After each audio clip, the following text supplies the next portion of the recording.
Okay. Oh, there's Summer. Yay. Hi. Hey, Summer, how you doing? Hi, everybody. We're closer to quorum. Kelly. The women. I apologize. It starts at 6:45, right? Oh, yeah. Oh, whew. This was the Right. pre-party. What was that? This is the pre-party. Yeah. I'm going to miss not having a Christmas party this year. Oh, yeah. Oh, yeah, that's true. And Hey, Summer, really quick. food Yeah. and the cookies and all the stuff that you guys brought. I mean, they would come to the conference room just to see what was available. It was so funny. Tomorrow night, Summer, is the Greater Southeast, the Bryce Road apartments that are going in. So Okay, I yeah. don't know if you saw that email, but the Tucson community is going to probably want to be like represented there. What time was that meeting? 7 o'clock. Check something really quick. I don't know if it included. Yeah, I'll resend out right now the link to that. It's that way.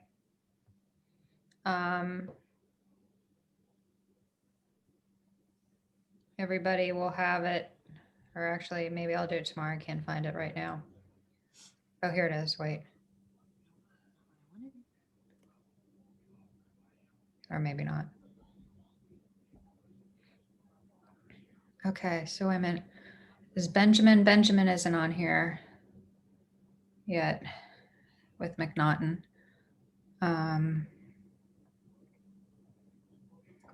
Okay, 6:42. Lynn, do we know anything about Toy Drive? You're not gonna be happy. I figured. Lynn? Just give it to me. Yes, yes. What? The toy drive? Oh, the toy drive, the firefighters are not going to have it. They emptied out their warehouse and gave the to nonprofits. I got them in around the first part or middle part of September, and they had already emptied everything. So, they just during this COVID, they just decided not to have it. And right now I'm getting a collection of what nonprofits are going to be having it. It's going to be slim pickings, but I'm getting calls. Believe you me, I am getting calls.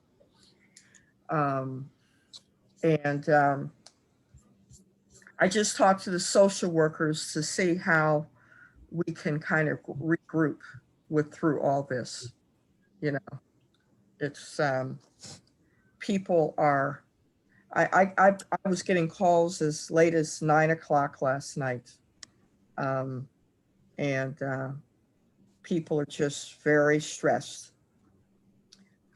Yeah, I mean, I totally get with the COVID stuff, and at the same time, on the other hand, it's like the number of people who have lost jobs and are in need of that this year. This is the time when they're in their most need. Yeah, you're absolutely right. So, Lynn, if you hear of anything, come up with anything that, you know, we can jump in and help to connect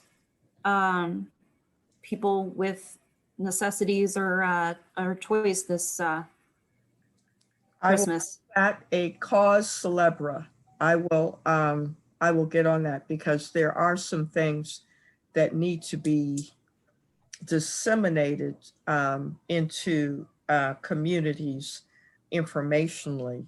But if there's anything else, just kind of, I'll throw that around and see where.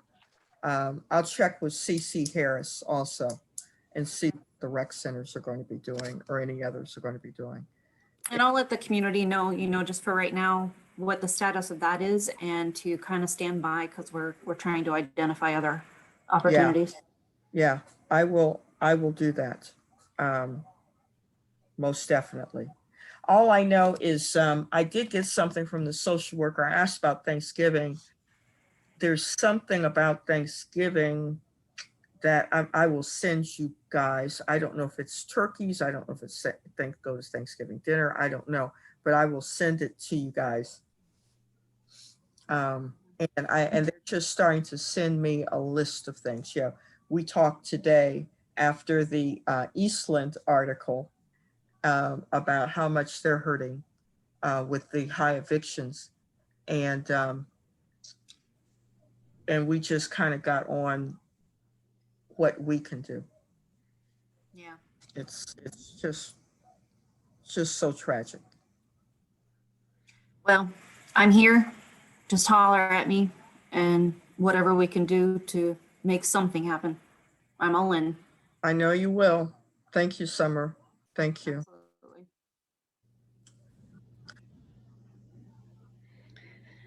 Sorry, let's give Daryl a couple more minutes.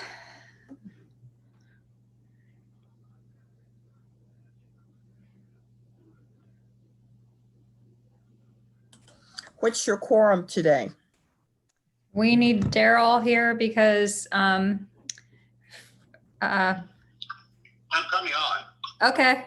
Hi. So it's Okay. 5. Mhm. Yeah, 5. Daryl's coming on. Okay. I know, Jeff, right?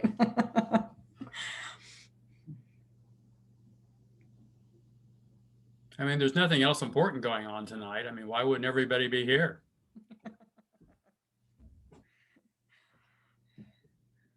Well, there's only another half an hour, 45 minutes left to go, so.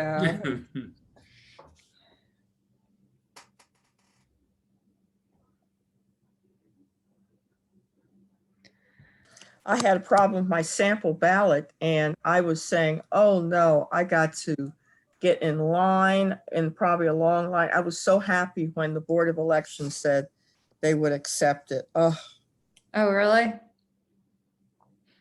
Ours wasn't that bad. I think I went to the wrong church. Had to go 2 more doors down because the church we normally go to is under renovation. So Oh, there's But- Daryl. Here I am. only took 5 minutes to get in, so wasn't my that bad. God, that's amazing. 5 Yeah. minutes? Well, it's because it was a kind of a mock shift. It's not our normal one, but that church is under renovation, so they moved some of the people. They just kind of shuffled us all over. That's amazing. Yeah. Okay, well, we have quorum. So let's go ahead and start the meeting. I'll go ahead and call it to order. Welcome, everybody, to the Far East Area Commission. Tonight is November 3rd, election night, and we will go ahead with the Pledge of Allegiance, take roll call, meeting minutes, and then we'll move right into our zoning that we have, and Jeff Brown can speak then at that point. So say pledge allegiance to the flag Flag of the United United States States of America, and to the And to the republic republic which it stands, which it stands, one nation, one under nation, God, under God, indivisible, with indivisible, liberty liberty and and justice justice for all. all. Jean? Yes. Okay, roll call for attending commissioners.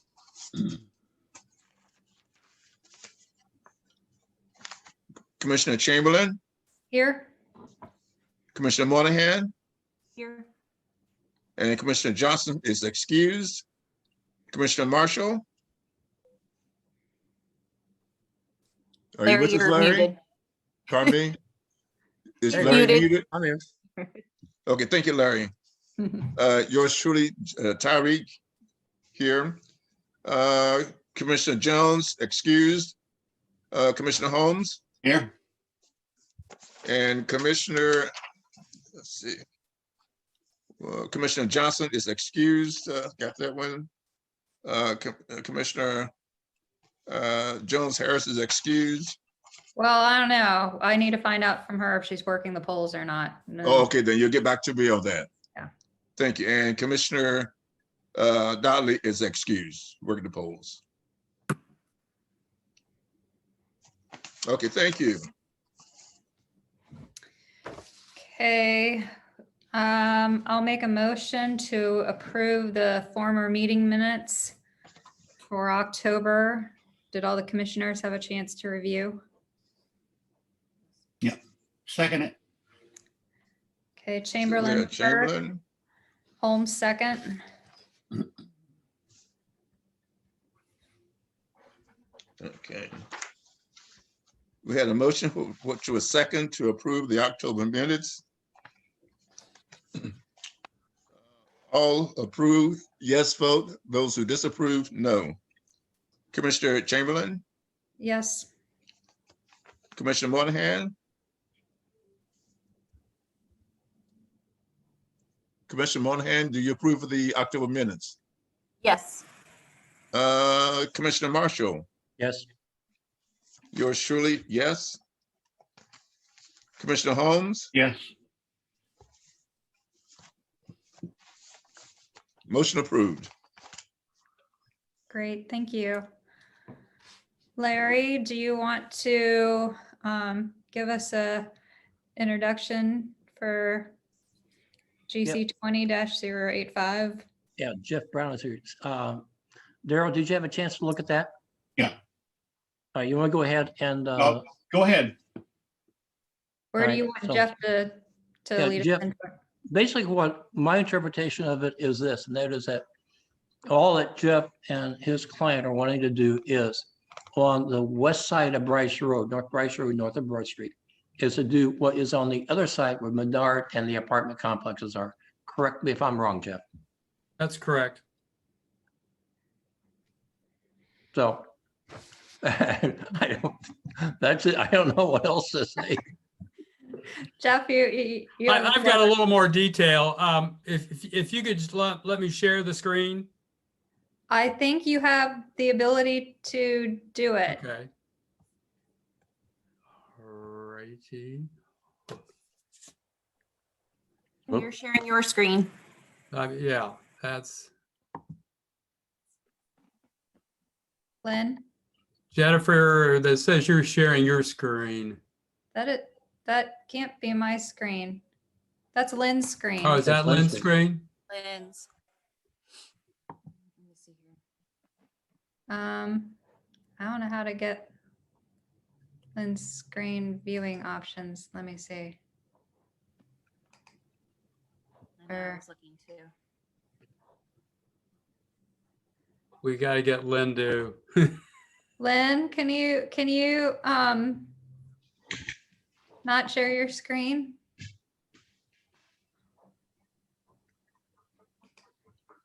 Are you there, Lynn? She's muted. Lynn, you need to unmute yourself. There you Yes, hold on a second. Let me trying to get to Susan Colbert and I did something. Hold on.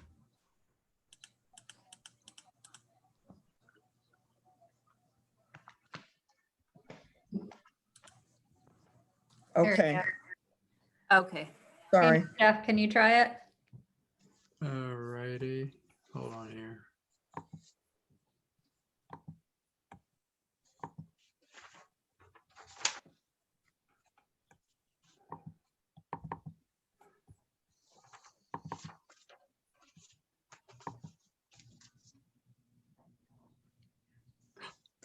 I'm all excited. Can you see this? Yeah. Okay, Yes. good. I represent Metro Development. I was here in front of the commission maybe a year ago when we did a project out on East Broad Street. As Larry said, this is a piece of property that's behind Menards in the Epcon multifamily development. You can see it right there. And Jeff, what we'd like, all we could see is an email. You need to share your PDF. You need to open up your PDF.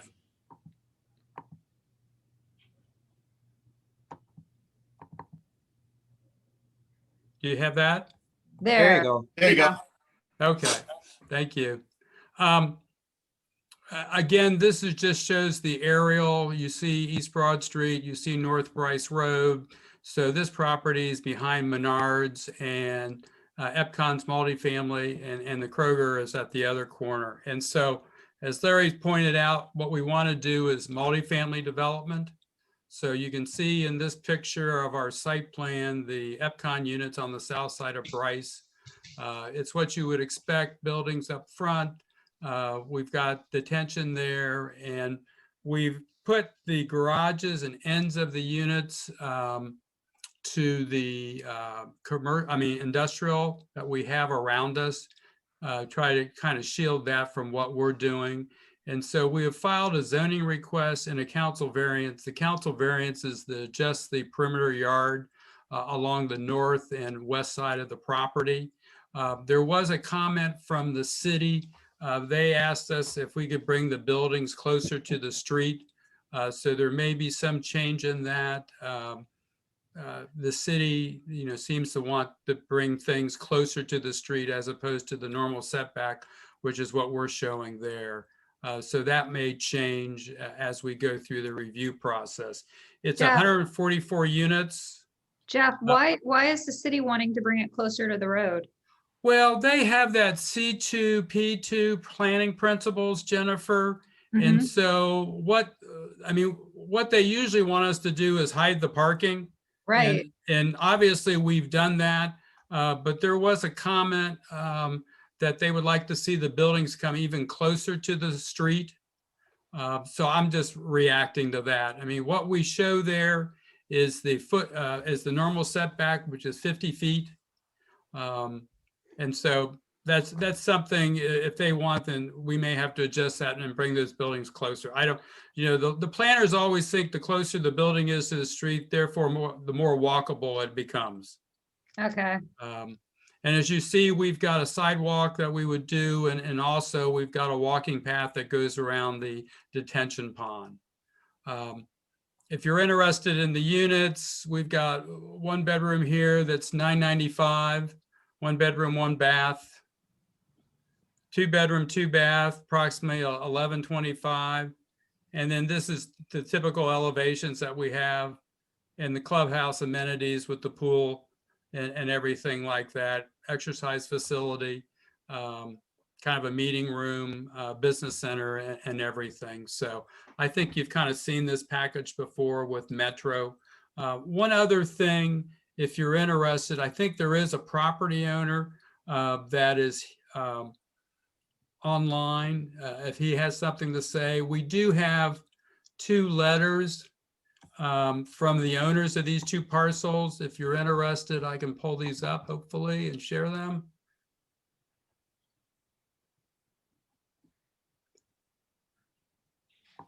Can everybody see the letter? Yes.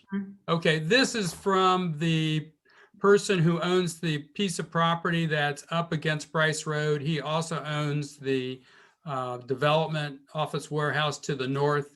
And again, he lives in the neighborhood in Blacklick and talks about a real need for employees in his business. And he thinks this multifamily would be good because it's so close to the businesses that are to north, and you have the grocery store and everything else, which is very walkable. They've also said that they've tried to sell this for many years and haven't been able to do that. The other thing is the other property owner, and this is sometimes happens when you are dealing with kind of the leftover pieces, and these are, kind of the leftover pieces there. This is the CASTA organization, which has developed a lot of the ground out there.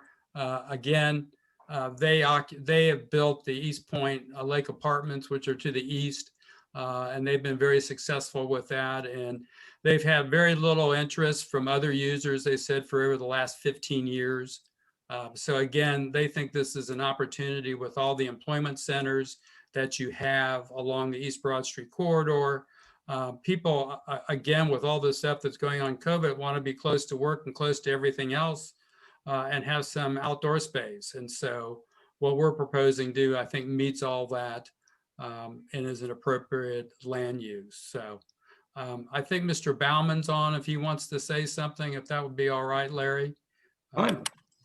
Wait a minute, real quick, Jeff, can you go back to the location where it shows the development going in? Sure thing. It's behind Menards.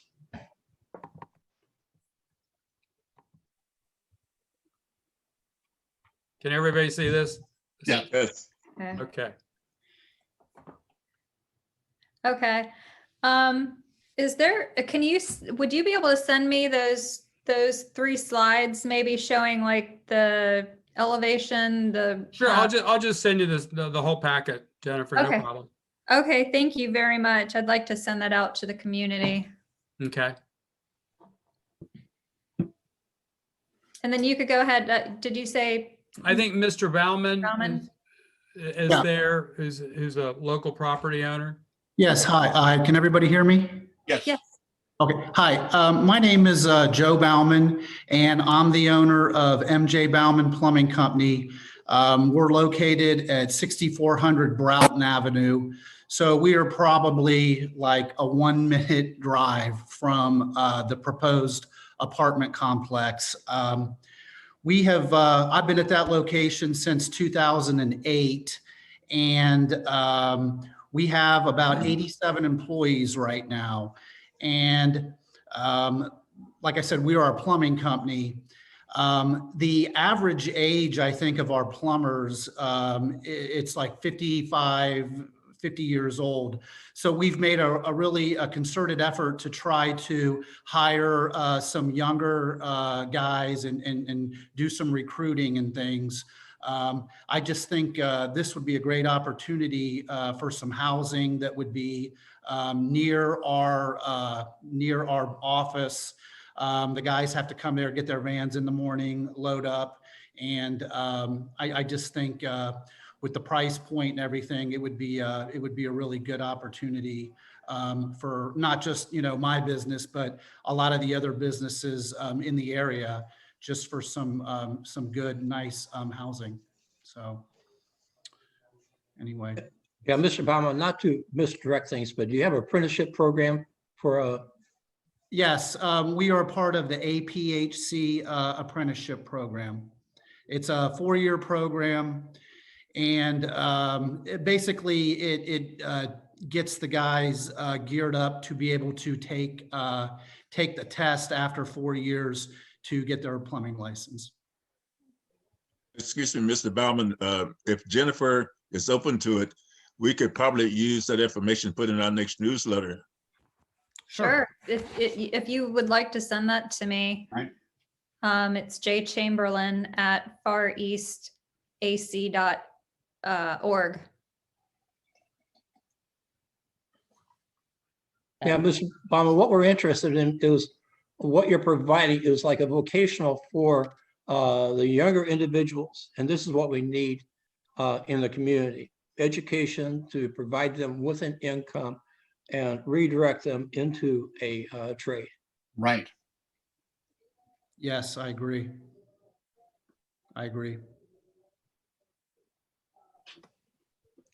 Does Sorry, anybody, Leslie. does anybody have any questions for Mr. Bauman? Besides, we'll see, we'll look at all, I can't kind of see everybody's faces, but, or if there's any hands up. No, I do have a question for Jeff. A quick question, if I may. Looking at the site plan, you had mentioned that the city had requested if you would be able to move the buildings further south towards Bryce Road and slightly east towards the Business Center Drive.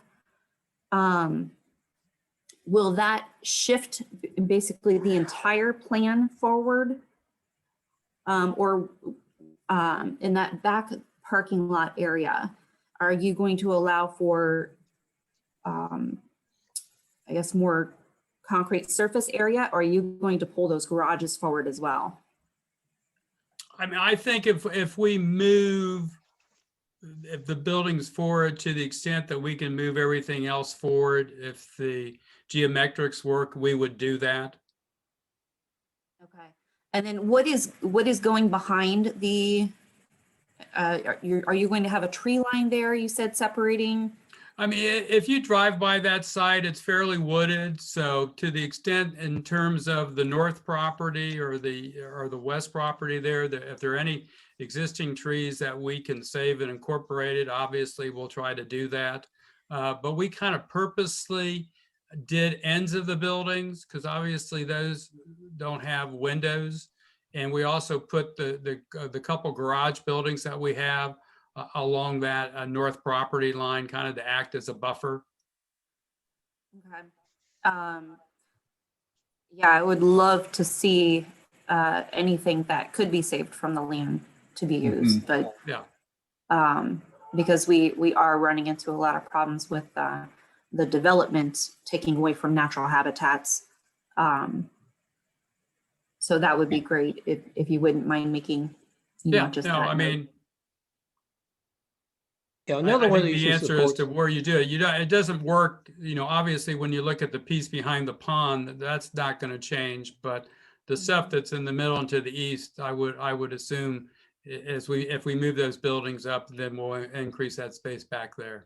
yeah, another one of the issues, of course, is that there've been thousands of white ash trees that have been killed by the Corps.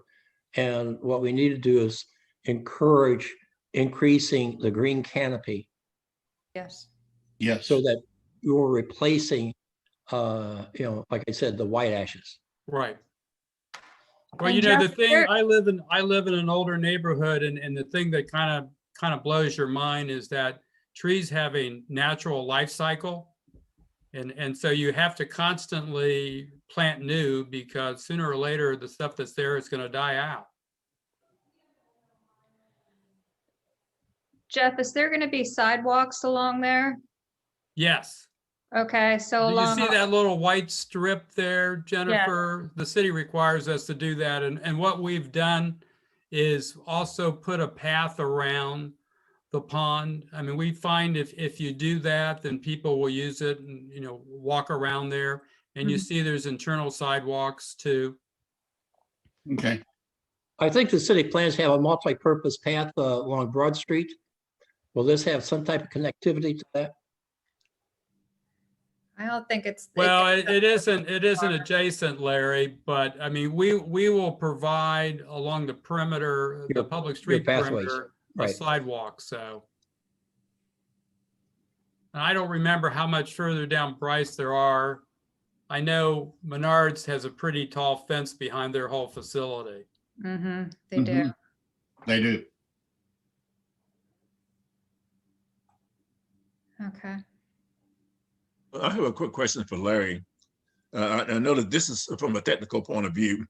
I see we have graphics and also council variants. Are these going to be voted on as the same or separate?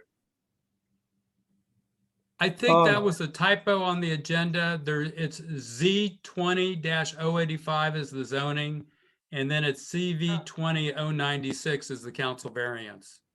Okay. The council variance Okay, is okay then. So they're one and the same. it'll be all one. Well, they do different things, but yes, they both involve this property. Okay. Okay, so that when we make the vote, those will be in conjunction with one voting. Yes, I think either you like this or you don't, so I think it's okay to vote it together. Okay. Your council variance, that's for the setback, Yes. and that's what's being required by the city. Yeah, now the only other thing, if you would, you know, we'll have to meet with the city and see how far we can move the buildings forward. We wanted to come here to see if you had any questions or anything before we did that. Are you comfortable if I just copy you with the revised site plan showing where those buildings end up? I am. Sure. Yeah, basically what it amounts to is you're going to do what you're going to be dictated to by the city. That's Quite true. frankly, I like the setback because it adds a Right. little bit more of a welcoming. I you know, agree, but I agree. All right, well, we'll start the conversation with the city saying the area commission likes it back where it is. But we'll see where that goes. Nowhere. Yeah, I'll clue you in how far that'll go. Okay, Jeff, if you want to take or turn off your screen sharing.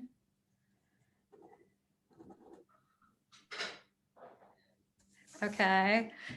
And let's see, commissioners, are there any further questions of Jeff? No. Okay. Anybody in the audience, is there any questions that we have for the developer?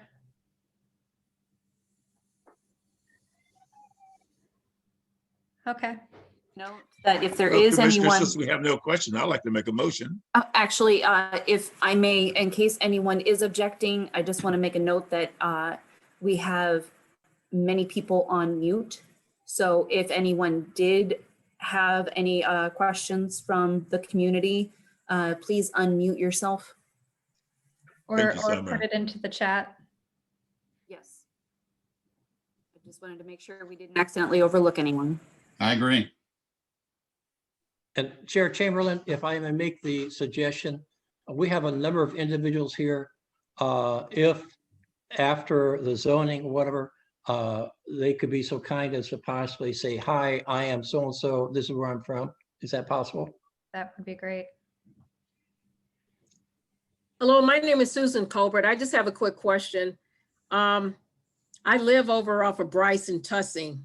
And one of the questions I have is, if you're proceeding if you're proceeding eastbound on Tussing, it's right now is only one lane each way. Will the lanes be expanded to accommodate the extra traffic flow?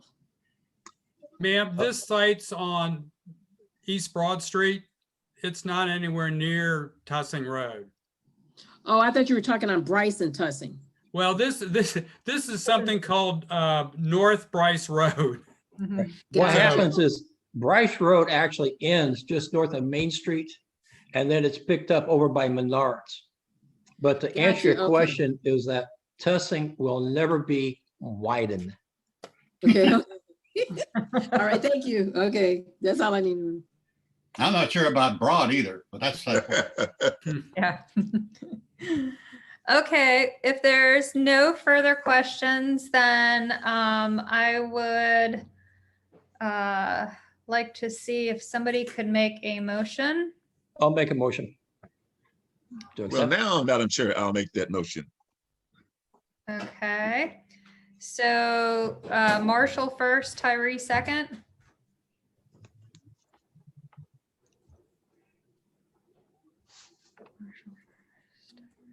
Okay, got it noted.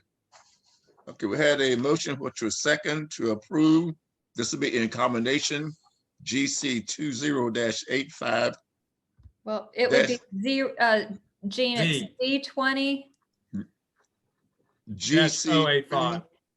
No, just Z20-085. The GC was a mistake. Oh, okay, my mistake. Okay, I apologize. It's Z20-085. Okay, so with the making that change, so that's right. That's what Jeff just mentioned that, and I overlooked it. Z20-085 and CB20-096. Roll call voting. Those who approve, yes. Those who disapprove, no. Commissioner Chamberlain, Yes. Commissioner Monahan, Yes.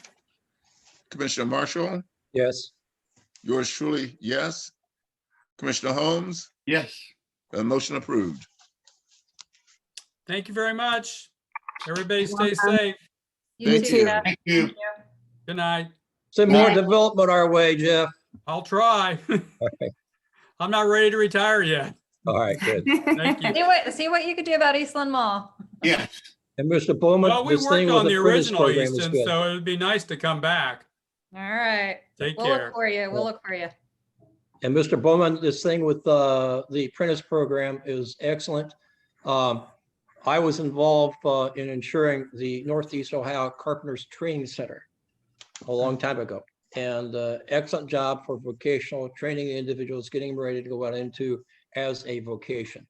And you're indicated you're going to send information to the chair about your program and the other program, because you mentioned a name there, whatever it is. Yeah, APHC. It's a like a plumbing organization, but it's just specific to Central Ohio, and they run a apprenticeship program. It stands for Association of Plumbing and Hydronic Contractors, and I'll send all that information along. Right, and basically they would welcome any type of new individuals that would show interest in participating. Yeah, absolutely. I mean, you have to start, you have to enroll at the beginning of the year, which I believe the program starts in maybe September. Yeah, somebody could come and work and then, start the program, at the beginning when it starts out in September for sure.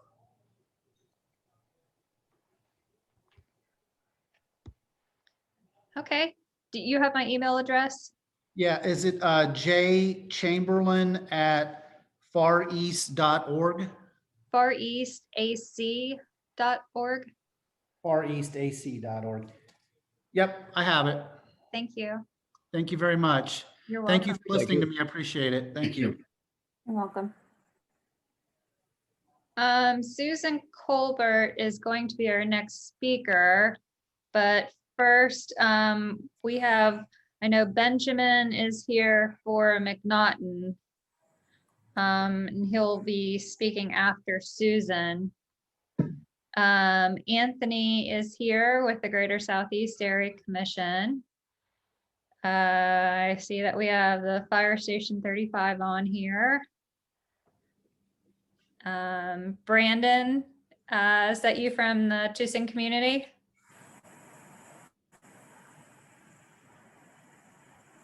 He's muted. Brandon, do you want to unmute? Maybe not. Okay, and then we have Ben Burns. Good evening. Hi. Can we ask for a little bit of an introduction? Certainly. My name is Ben Burns. I'm the treasurer of the McNaughten Grove Homeowners Association. Okay. This association is 130 private homes located off of McNaughten Road. The association is next door to Whitney Woods, which is a gated community. Tonight's short presentation involves replacing our 23-year-old 60-foot long walls that are deteriorating as we're speaking, with 2 new entrance walls in the spring of next year. I do have a short PDF that if you ask, I'll share my screen. I did send it to you earlier today in case you want to distribute it. We have selected an architect, VPL, out of Lancaster, Ohio. We don't have renderings yet, but we do have suggested dimensions. The dimensions indicate that we would be requesting a zoning variance. We're replacing the 4.5 foot tall, 60 foot long 2 walls with 2 new walls that are 12 feet long and 7.5 feet tall, which is your perfect visual of a rectangle, with the word Grove underneath the word McNaughten instead of the word Grove next to the word McNaughten, with obviously appropriate landscaping and restoration of the lawns, electrical, and irrigation. Okay.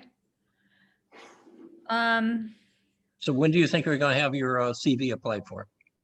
Probably in the next 30 to 40 days. VPL is working on the renderings now and the site plan. I do have a very rudimentary 9-page document with dimensions, the materials that we believe we'll be using, stacked stone. But I'll open the floor to questions. Yeah, basically, the area commission has a 10-day prior to the meeting deadline for the applications. So that when you're preparing these and you want to be sure that if, say you want in December, you'd have to have it 10 days prior to, or January, 10 days prior to. Thank you. And what is it that I'm sending 10 days prior? The package from the architectural firm? Your CV application Thank from you. the city. Thank you. If it'll be ready in time. You said Yeah. 30 to 45 days out. I believe I can resequence with the architects tomorrow. I know this was a very unscheduled impromptu appearance on my part this evening. Thank you for allowing that. We've never done this. This is our first time in 23 years replacing entrance walls. So it's a learning process for us. We have participated on a modest level with your commission, with other development projects in the area. So we knew to come to you with our initial thoughts to fine tune them as the project moves forward. Your pictures and your concepts are going to be extremely important for the commissioners to see, to visualize. It sounds like everything, of course, we expect, a high quality, high grade visual. Very good. Organization. And do you normally see these high grade visuals produced by an architectural firm, or is there another entity I should be enlisting to produce what you're looking for? Well, who's going to be doing the fence for you? These are just entrance walls. There are no fences. Okay, so basically, you've got somebody like an architect's going to be working on this? That's correct. Well, whatever they give you. Okay, Yeah. Got it. don't you agree? Jennifer? Right. And a suggestion would be that even if, let's say 30 days out would put us right basically into our December meeting, we would already be past our December meeting. Okay. But if you had something before our December 1st meeting, if your architect came up with just a sketch drawing that was more finalized, if you wanted to just like represent that to us just briefly at the December meeting and get our thoughts on it before you formally submitted the application, we would be happy to look it over. Very good. Give you Formal thoughts. application, again, probably with our timeline, would be your January meeting. I think Sure. December's optimistic from what I'm hearing tonight. January completely achievable, 10 days in advance of your January session.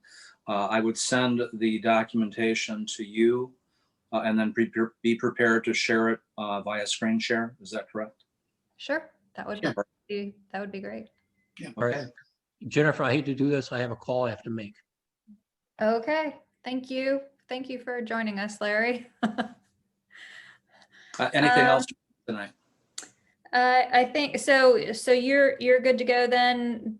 If you go ahead and just submit us something before our December meeting, then we could just look it over and give you any recommendations. That way, if you have any, if we make any, suggestions that are really pertinent, then you would still have a little bit of time before you were submitting it into the city, the application into the city. Right.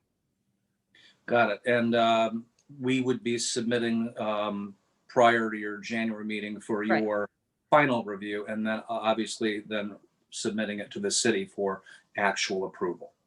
Right. And once you submit into the city, then you'll need to come back. They'll actually have you come back one time to us for actually our formal recommendation. Okay. But before, what we're asking you to do in December is to make sure that there aren't any, we would hate for you to submit into the city and for us to say, find something that we have to say no to. Right. We would rather work out all the details ahead of time. So that way you could just move on through the process smoothly. Very good. Okay. Great advice. Okay. Thank you. Thank you. All right, then hopefully we'll look forward to seeing something from you in December. Absolutely. Okay, thank you. Thanks for your time tonight. Thank You're you. welcome. Have a good evening. You too. Susan? Is Susan still on? Yes. Hey. Hi, Susan. Susan. No problem. How's everybody? You ready for me now? Yes. Outstanding. Am I able to screen share or? Yes, I think so, yes. Okay, great. Okay. Good evening, everybody. Again, my name is Susan Colbert. I'm with OSU Extension. And for those of you that may not be familiar with the Extension, we have offices in all 88 counties throughout the state of Ohio. The mission of Extension basically is to help improve the quality of life of all Central Ohio residents through research, service, and training. And so Jennifer was nice enough to invite me to attend your meeting tonight, just to give you a brief overview as to the types of programs and services and opportunities available through Extension. So I would like to acknowledge and thank her, as well as the commission, for making it a priority to allocate some time to hear about some of the great work of Extension and some of the resources and opportunities available to area residents in your community. One of the things, as you know, with this pandemic,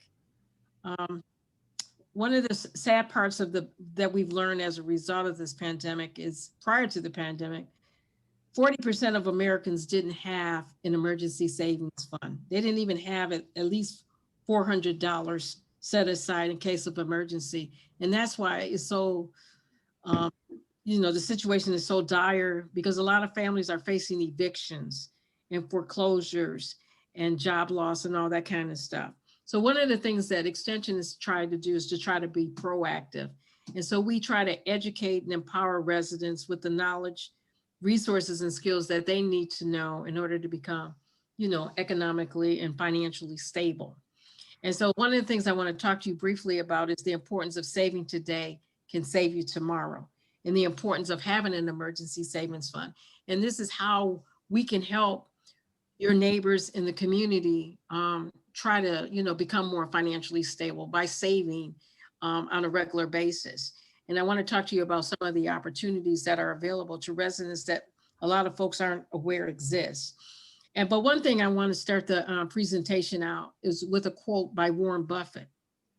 And one of the lessons that the participants learn in our classes is about the importance of paying yourself first.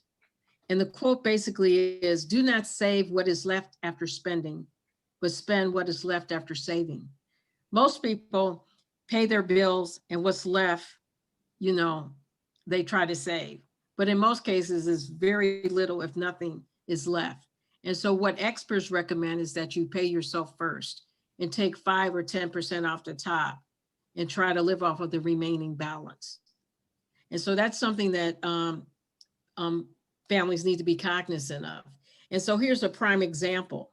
For example, if you save $25 a week for the next 2 years, and that's the equivalent of 104 weeks in over a course of 2 years.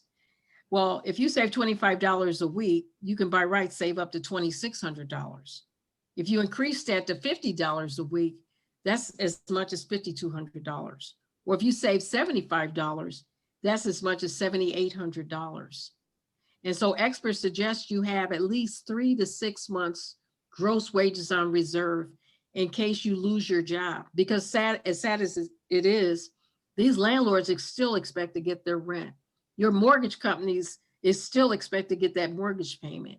Your utilities, you still need gas, lights, you still have to pay those bills. Or if your car breaks down, or in some neighborhoods where the property values are going up, the property taxes are going up. And so if you're on a fixed income, it could be a traumatic experience if you have to pay, high water bills, high taxes and stuff like that.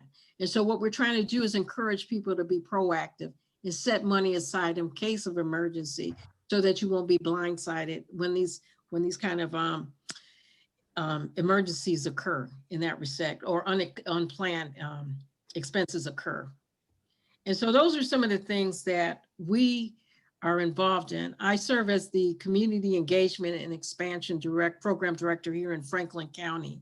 And this is one of the program areas that Extension has to offer. In addition to our community development program, we have agriculture and natural resources. So if folks are interested in being a master gardener or urban production or backyard or front yard gardening, we have extension educators that can help, teach you and train you about, having a productive garden in that respect. We also have family and consumer sciences. We have educators and program assistants that go out into the community and teach families and adults about proper food nutrition.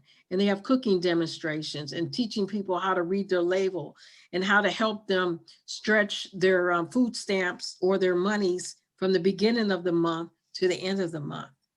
And so that's a program that we offer for both. And then we also have educators that are Hispanic or of Somalian descent that teach residents in their native language. And so that's another resource that's available. And then the third program area is 4-H youth development. We talk about promoting youth development and leadership amongst kids between the ages of 8 to 18 years of ages. And so most people aren't aware that 4-H clubs come out of Extension. And that's something that oftentimes you turn on the news and you hear about these kids getting in trouble. Well, as adults, you can either be a part of the problem or a part of the solution. And so one way you can help make a difference in your community is by being a volunteer, a 4-H volunteer, and helping these youth, in that respect. And like I said, the 4-H clubs are primarily volunteer driven in that respect, but we need volunteers. We need adult volunteers. And so that's something that, like I said, I would be remiss in not mentioning the other program areas. But the program area that I oversee here in Franklin County, basically, we have several programs, services, and opportunities available to residents that I think you'll find of interest, and that we would appreciate if you could help us get the word out and let folks know about these opportunities. Since we used to do classes face-to-face, but since the pandemic, we've been offering these classes virtually. And so families, all they have to do is just turn on the computer and they can participate in the classes, as simple as that. So they don't have to worry about transportation, childcare, or anything like that. And these classes are normally offered on a Saturday morning between the hours of 9 to 1. Prime example, we have a money management class. And these classes are offered faithfully every first and second Saturday of the month. And they focus on budgeting, savings, credit, and the basics of banking. Now we're looking to roll out another program called the Super Savers Club. This is a match savings program which will afford residents whose income is below $47,000 a year. Each family member is able to participate. So they can save as much as $600. And because of the generosity of an anonymous donor, we're able to match $600. So if they save $600, and this will match $600. And all we require is that they open up a dedicated savings account, be a graduate of our of our money management classes, as well as take some self-paced additional financial literacy classes online. And those classes, those topics include insurance, investments, debt management, estate planning, and other topics like that. So it's an awesome opportunity. And this opportunity, as I explained, is available exclusively to participants who attend our money management classes. And these workshops are absolutely free of charge, by the way. And so that's that's an opportunity for residents to participate in. Another opportunity is we're certified through the U.S. Department of Housing and Urban Development. There's only 4 agencies or organizations in the city of Columbus that are certified through HUD. And we provide home buyer education training and workshops to residents to teach them about the home buying process. As you may or may not know, the city of Columbus has up to $5,000 in down payment and closing cost assistance to incentivize first-time home buyers to purchase within the city of Columbus. In addition to that, if families are interested in purchasing outside of the city of Columbus, like Reynoldsburg, Whitehall, Grove City, Groveport, or wherever, Franklin County has monies available as well. In addition to that, the state of Ohio, through the Ohio Housing Finance Agency, has monies available to incentivize first-time home buyers, in addition to the money they may receive through either the county or the state. But they all require that families go through a HUD certified home buyer education program such as ours. And so that is available to prospective home buyers as well. And so I wanted to share that information with you as well. And then there's a few other classes that we offer, renter's education, because not everybody wants to be a renter. We get that. But it's important that they be successful renters and that they understand what their rights and responsibilities are. And so that's a workshop that we offer to neighbors or residents in the area. And then two other workshops that we offer is student loan debt. Unfortunately, there are people that can't get a mortgage loan even if they wanted to, because they're overwhelmed by student loan debt. And so as a result, we have a workshop to help adults who are plagued or overwhelmed by student loan debt as to what to do and how to take control of their student loan debt. And for those of you that may have high school students, this might be a great opportunity for you and your young adults to learn about student loan debt and try to be proactive in that respect. And then lastly, the investment basics. We try to teach, we have a seminar on Investments 101, where it teaches them with a focus on the stock markets. And it's important because one of the things we try to emphasize is it's important that to get people out of the habit of living from paycheck to paycheck, from hand to mouth, robbing Peter to pay Paul, and to try to help them think more long-term and think about investing their money for, the long-term aspirations and goals, like retirement, like travel, like weddings, like college, and the like. And so these are just some of the many programs and services that we have been focusing on through in our community development program. And so in conclusion, what I would like to say is, if you have any more questions or you're interested in learning more or how to apply or, to help us market and promote this opportunity and these resources and programs to your residents, feel free to either give me a call, email me, or just drop a note in the mail. But either way, like I said, please consider Extension as a resource. For many, we're like a diamond in the rough. I know a lot of communities are rural and suburban areas are more than familiar with the asset, that Extension has to offer. And so we would like to expand this opportunity to your neighborhood and to other communities throughout the city. So in conclusion, I again would like to thank Jennifer and the Area Commission for affording me a few minutes of your agenda to talk about the many opportunities we have available. So thank you. Mm-hmm. Susan, really quickly, just so we could stay on schedule, one of the things I would like to do is I'm going to touch base with you again afterwards. And I would like to take all of your workshop information, so your student loan, the renters, the first-time home buyers, the super savings plan, and the investment 101, and would like to highlight them in our the Greater East Side newsletter that we put out monthly. Okay. So I would have that. It goes out the first Monday of the month, typically. And I would like to put all that information in there and highlight it because that would incorporate the Far East Area Commission, the Greater Southeast Area Commission, and the Mid-East Area Commission. Wow. And that's probably reaching, well, we're at like 70,000 households. Oh my. The Greater Southeast, I'm sure, is probably about that, equal to that. Anthony, would you say? Do you know off the top of your head? I do not, but I have. Your area is pretty close to our area. Well, our bylaws say let's see, 16,000 houses. Wow. So as an estimated number. So yeah, I think we're probably pretty close to you. Okay, so about, I would say you're probably between 60 and 70,000 residents as Yeah. well. And then the MAC, I'm not sure what their area is, a little smaller, but they're probably more dense even than what we are. So it would reach a tremendous amount of residents. Outstanding. So I'll get with you to put all that information in there. And Okay. then if anybody has any questions for Susan and would like to get a hold of her, can you put your information, can you put it in the chat space? Sure. Okay.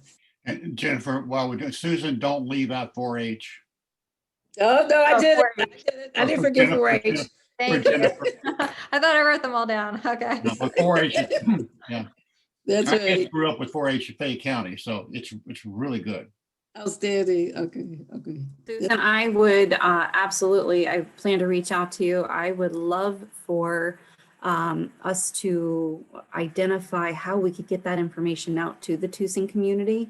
Because I see a lot of families that could really benefit from everything you guys have to offer.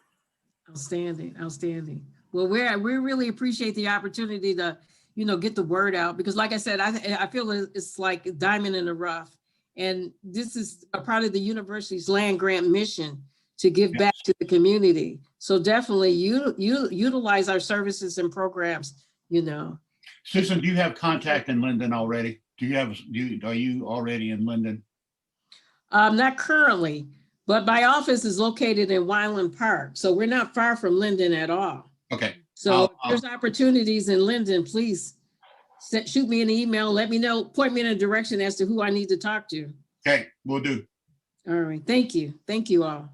Thank you, Susan. Really appreciate you coming tonight. Oh, you're welcome. Take I'll care. be in touch Keep with up you the good right away. work. You guys are doing some great work. I'm impressed. In the short time I sat through this meeting, I was like, wow, you guys happened. So my hat goes off to you. Thank you. Thank you. We appreciate that. Oh, I'll no be in problem. touch. All right, sounds like a plan. Take All care, right. and I appreciate you all. Thank you. Stay Thank you. safe. All righty. You too. Okay. Let's see, Daryl, Yes. do you have an update for us from the bylaw committee? I think you sent it out, did you not? I think I forwarded it to everybody, but do you want to give a synopsis of, you were in charge of that committee? I need to pull it up. Give me a second here. In fact, go on to something else and come back to me and I'll have it up. Okay. Well, you are also on here for the treasure update. Larry, do we have any other zonings anything else on the horizon? I think there's something else that I already put on the agenda for December. Right, there is something else. I didn't really look at it very close. All I right, didn't either. some type of council variance or whatever. Okay. Okay. Anything else? I haven't heard of anything else. I haven't heard anything else. Okay. Lynn, do you have any updates? I have a few. Jennifer, you had some questions about crime trends. Yeah. And I know a number of people do. So Officer Poole and Tommy Smith, hold on, and I talked, and he is setting up a meeting November 19th, coordinators meetings, to talk about crime trends and answer any and all of your questions. So that'll probably be 6:30, and you'll see it'll be virtual, and you'll see a flyer on that as soon as he can give me further information on who will be there. I did CC Susan. I did chat with her and probably everybody about Columbus City Schools having virtual engagement sessions, and these are on Tuesdays and Thursdays. And I think this is as per school. And there are a number of schools in our area that you may want to jump on and maybe share some of the information. The plumber's apprenticeship was, I thought, a very good idea to maybe share. Also, there are Celebrate One is doing litter pickups and safe routes. They're doing it so that they can connect with families that have kids 0 to 2. And I can send out that information also. I did share the article on Eastland and the 43232, which impacts all of us, having the highest evictions in the city. And 43213 is close behind that. We engaged the social worker, and I did talk to Jason Drinkins of the mayor's office, who had some questions that he is asking me to follow up on. There is the mayor's leaders event. He usually has the dinner, is going to be November 10th. I sent everyone, and you may have gotten it twice earlier from also from another person from the Department of Neighborhoods. And that's, but if you could register for that, if you'd like to be a part of that, there might be some information. You just never know. Lynn, can I interject? Yes. Commissioners, I can't make it that night. I have calling hours to go to. Can someone sit in my place? Is there anybody next Tuesday night that could sit in? Where is it going to be held? Virtual. It's Zoom. Virtual. And virtual. I saw yeah, that. and I sent you the registration. Yeah, I can. What day is that? November 10th. Tuesday. And you should have that on your email. Yes, I saw it, but I didn't register. I said, Yeah. well, I'll wait and hear what we're going to say tonight. Okay. Okay. You can put me down. I'll since it's in the evening, I think I might be able to make it. I can follow up with you, Jen, after I check my calendar. Then I'll sit in. Okay. And that's going over the 2020. You have to get into it, you have to register. Yes, I noticed that. Yeah. And quickly, I know there are a lot of people who are elderly, who are shut-ins with no computer access. I just encourage everyone to connect with the people in your communities. And if there are needs that I need to follow up on, I can connect you or them to the social worker that can be followed up on. Also, Columbus City Schools is doing, and I'll put this into, give it to Alta Jean. On Wednesdays, they have a food distribution, and that's 5 to 7, and that's on the website. That's also something that you might want to put on the website. Speaking of website training, the two people, your outreach committee chair and your commission president, Summer Moynihan and Jennifer Chamberlain, respectively, are going to be on webpage training. This does not replace your website. It is strictly a web page, and there will be a training with a number of dates and times. Did you get that information already? Yes, I applied. I did the third one, the December 2nd or 3rd. It was the only one of the 3 that I was free. Okay, so I did as well. Okay, great. Thank you. Thank you. That is all I have at this point. Oh, there is a place that the social workers are giving me for turkeys.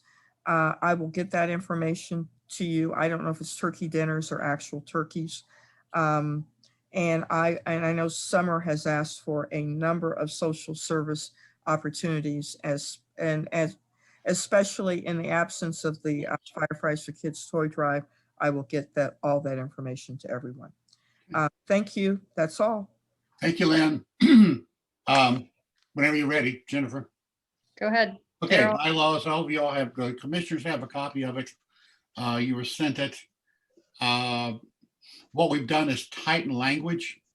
We've also taken what was written originally in the bylaws and have tried to massage it in such a way that we are in compliance with the Department of Neighborhoods and what they call acceptable practices. And that's where you've seen the bold as well as the stuff that we struck out and lined out for you to look at. I don't know if you have questions on this. I can go through every one, but mainly if you have questions. Because this handout that you gave us will be the bylaws that we sent you. Okay. I'm trying to find real quick. Well, I could show you. I'm sorry, I'm not very good at screen sharing because I go back and forth between two computers. What are you trying to write in screen share? The district map Oh, thing. So one of the biggest changes for the bylaws, a lot of it was just language that we just needed cleaned up. Misspellings from when we started this like 9 years ago, summer, and some punctuation mistakes that we found after. And every single year we go through the bylaw. We always ask everybody, go through the bylaw, see if there's anything that you see in there that jumps out at you. So we still find things all the way to this point. But the biggest thing that we were looking at was because we have had a number, when we first started the commission a long time ago, we had entertained the idea of having districts. So that way all areas of the commission were represented and kind of represented equally. And over the years, we've had situations occur where for a couple years, we had a real strong showing of commissioners from like the Wagner corridor, where we had like 4 or 5 commissioners on the commission from that area. And then we've always had a pretty big representation from the Tucson community as well. And a lot of the other areas kind of fell by the wayside, and our biggest pool that we drew from as commissioners always tended to be from our block watches. It just, it seems that that's a major congregation as far as leaders in the area, and they naturally just fell to the commissions as the next progression up into city governance or city participation. So we basically, when the zoning committee looked at the districts, I went back all the way back to when Summer and I first started this, and we looked at the zoning districts that we had set up back then, and the neighborhoods all pretty much stayed the same. Our boundaries are within the city of Columbus for our commission stayed the same. So as of right now, I'm showing you my phone. So this is the districts that the zoning committee came up with. So quadrant 1 is way up north, and that's generally with the Wagner corridor. Zone 2, what separates zone 2 and zone 3 is Main Street. So everything that is north of Main Street is zone 2 or district 2. And then district 3 is south of Main Street. So that would be along No Bixby and McNaughten. And then zone 4 or district 4 is all of the Tucson community. So I think that's basically, that's how large you are. So, and what this would amount to is we have 3 at-large commissioners in the commission. And those at-large commissioners aren't held to a specific district because they, by their nature, one is supposed to represent education across our whole commission area. Then we've got business that represents all the businesses, business associations across our whole area. And then the last one is the religious, which is Daryl. And everyone else is a general commissioner. So out of the 11 seats that we have on our commission, once you deduct the 3 at large, that leaves us with 8.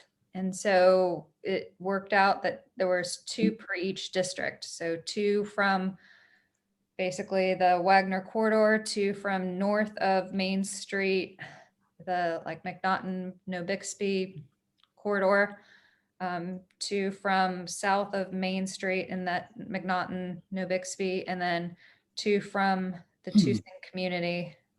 And that seemed like a pretty even split all the way across the commission. Right. So the bylaws read that the commission shall establish 11 members. Each member shall reside, work, or including including affiliation with nonprofits or property in the commission area, or serve without compensation, and there shall be no more, this is what's in bolded, the change. There shall be no more than 2 members elected from any given district. Okay. We've also added the word, not only just Far East Area Business Association, we've also added a word, 2 words. First of all, the word or, and then the phrase nonprofit. Okay, so that's, and yeah, that's mainly what we've changed. The other thing was the commission must maintain, instead of a majority, 2/3 of the members shall be residents of the Far East area boundaries. So that's the main change. Okay, so how that's read,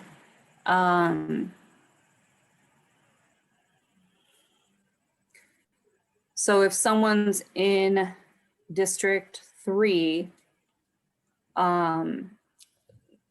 let's say someone works with a nonprofit in District 3, then they should be able to run for a seat representing District 3, correct? No, they'll be at large. They'll be at large. They can't represent District 3. They have to be at large. Oh, you're Right, Jennifer? saying the nonprofit and everything would be the at large. Jennifer, is that right? No, well, the nonprofit could be any commissioner. Okay, all right, Okay. my mistake. So if someone wants to run for a seat for representing District 3, they would have to either live, work, be a part of a nonprofit. Right. I think there was something else, wasn't there? Clergy? Own property, live, work, own property, or business. Or nonprofit. Yeah, okay, that's right. Okay, so nonprofit would not fall under business. It would fall under residential. One of the 8 members, correct? It could be any of the 11. Any of the 11. Yes.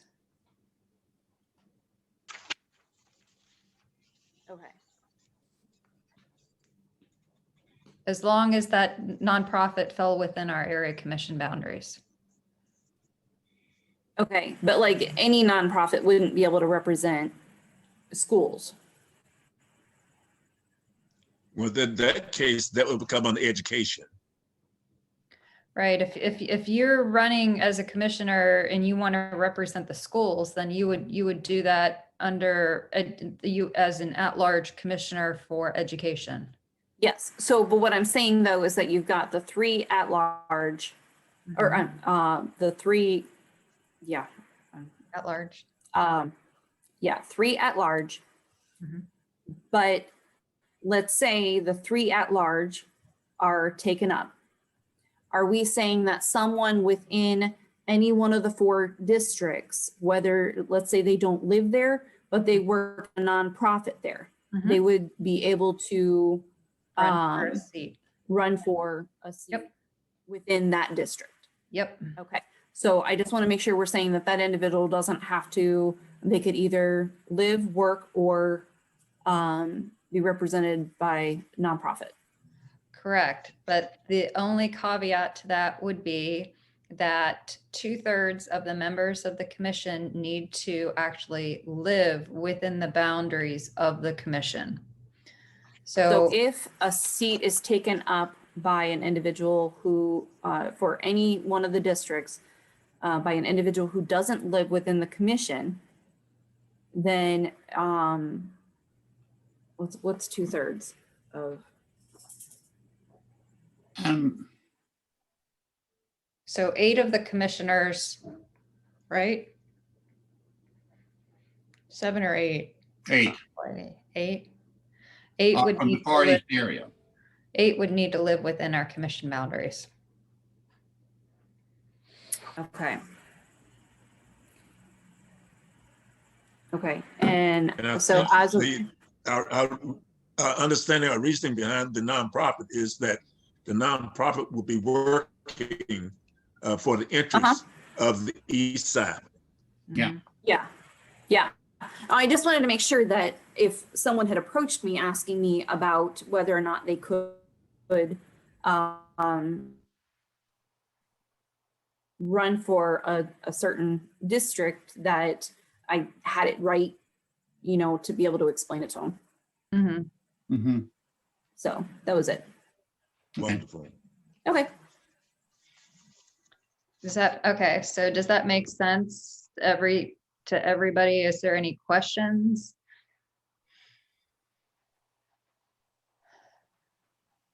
Yes. Everybody, Yes.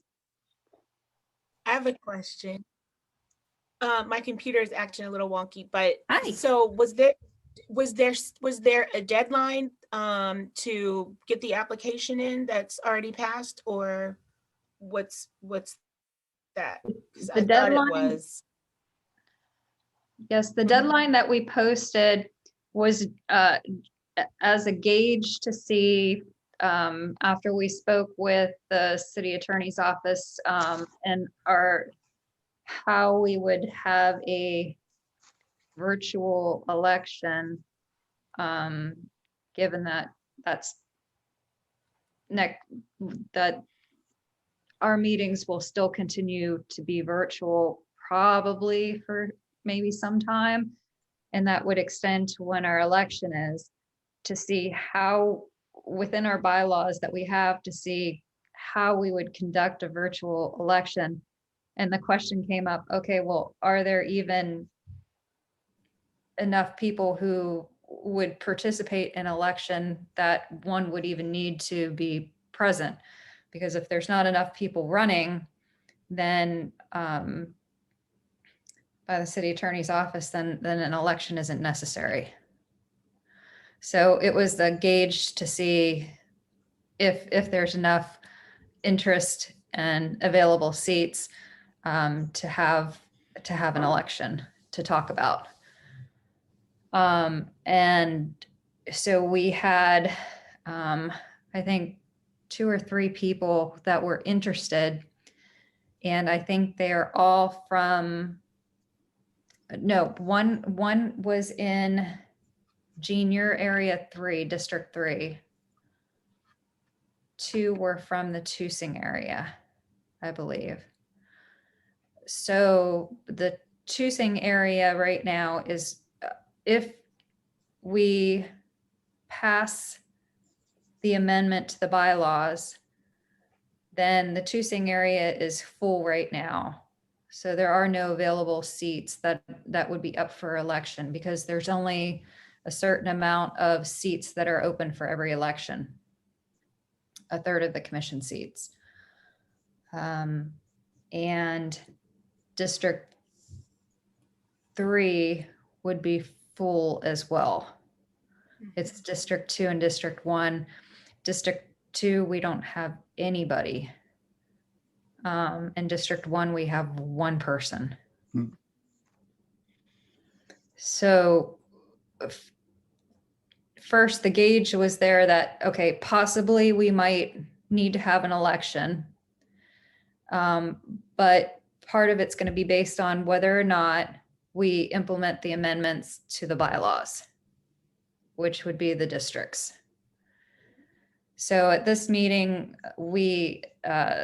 the zoning committee introduced the amendments to the bylaws, and they won't be voted on until our next meeting, which would be December 1st. And depending on if they are approved or not approved will be whether or not we have the districts and whether or not we would then have a full election process. So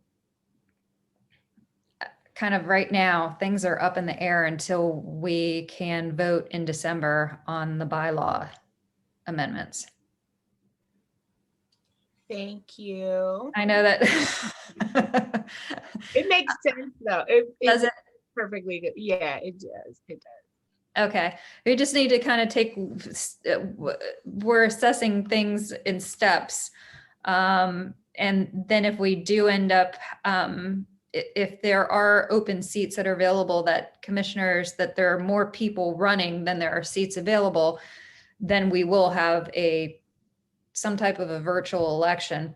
But we needed to kind of prepare for it because at our December meeting is when we'll have to make those plans because our election is in January. And I just wanted to add that until the governor expands that December 1st deadline about going back to meetings in person, January will be in person. I don't think he will.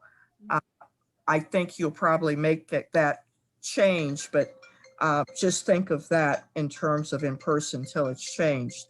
I do want to ask you, could you let me know how many at-large seats there are available are there any up for election at large at this point in time? At this point in time, 2, correct? Because Daryl, religious. Keith is business until the end of this year. Daryl is his year won't be up until 23. Right.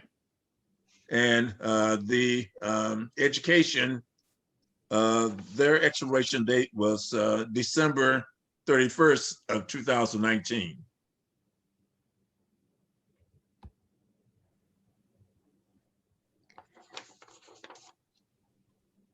Who was that?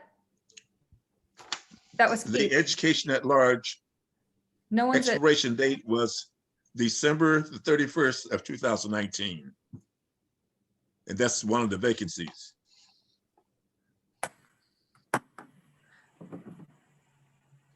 okay. All 3 of I can't remember off the top of my head, Jean, are the 3 at-large commissioners, are those seats staggered or not? Does anybody know? There will have to be because see, one expiration date is in 2019. Daryl's, his expiration date is 2023. And here we got Keith's, his expiration date is 2023 also.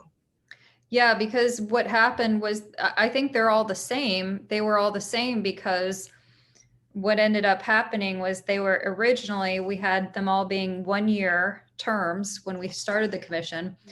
Then 2 years ago, the city attorney's office said we needed to make them 2-year terms. So we made them 2-year terms. And now the Department of Neighborhoods say they need to be 3-year terms. So because they're 3-year terms, they're all at large, they're all starting the same. But should those all be starting the same? But at this point, you need to make a decision whether or not you want them to be staggered. If you do need to be staggered, then you stagger them as the people go off. Okay, and we'll have to do a matrix on this so that we know who has 1 year, 2 year, 3 years, so it's all staggered. Okay, since we have people already elected, you can't kick them off, so we have to do it another way. And we just did that with the MAC in terms of staggering, since they're a new commission. Yes, you're correct with that. And whatever you decide as a commission, it would be nice to put on your website what seats are available when, and if this does pass, in what districts. That would be just helpful to everyone. We will put that, I had to wait until the presentation of it tonight, but after this, we'll put it onto the webpage with the provision that it's coming up for a vote at the December 1st meeting. So it's still not set in stone, but until we vote on it.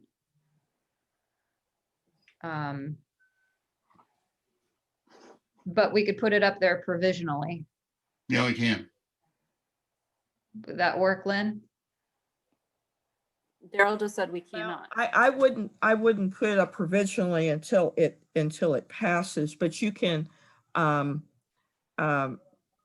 December, I would put up that if that does pass, the districts and what their terms are.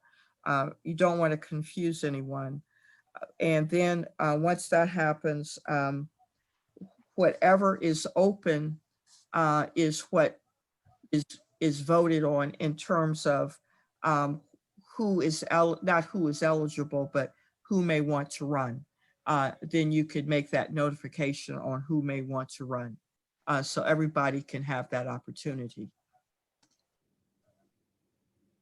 And also, do we need to have the at-large staggered to put in an amendment?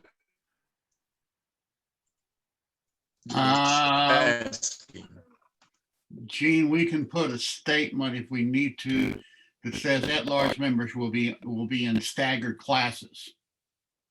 Okay, but that still doesn't nullify the fact we're going to have to do a matrix to get that to happen. And you can, what the MAC did was they had different colored balls, and they had kids pick what balls 1, 2, or 3 years out. We can work that out. And it was all 3-year terms, but they had a nice system going. We could work that out. And I can talk to you, Gene, tomorrow about those terms for the at-large. Well, I think Daryl, he's chair of the bylaws committee. He would be the person to talk to. Okay, I wasn't talking about bylaws. I was just talking about the at-large terms presently. That's all. We can work together, Gene. It's no problem. But, okay. And I wasn't talking about future. I was just talking about present. So. Oh, you're talking about the existing dates? Yes. But still yet, I think if Daryl and Jen are in agreement with me, instead of pushing it off, let's go ahead and deal with the staggering of the at-large. We're not ready for a motion though on that. No. So that wouldn't I be agree with until you. December, but we need to Yes. probably No, go ahead. figure it out for tonight. Yes, take a little time and let's get it, cast in stone and then present it. All right, have a vote on how way you want to do it, but not drag it on and on and on. Right, because the right now presently it states in our bylaws that they're 2-year terms. So Yes. that It will change to 3-year terms once we amend the bylaws in December. And unless we do anything, all of those seats, all of the at-large seats will automatically become 3 years starting then. So we need to make a decision tonight. Do you want to stagger them or not? You want a motion? No, I want thoughts. It sounds like what Lynn's saying, we don't have much choice. Apparently that's going to be a recommendation of DON. Oh, to stagger at-large seats? Yeah, is that right, Lynn? You know, all seats, of course, as you know, should be 3 years, and it's good to have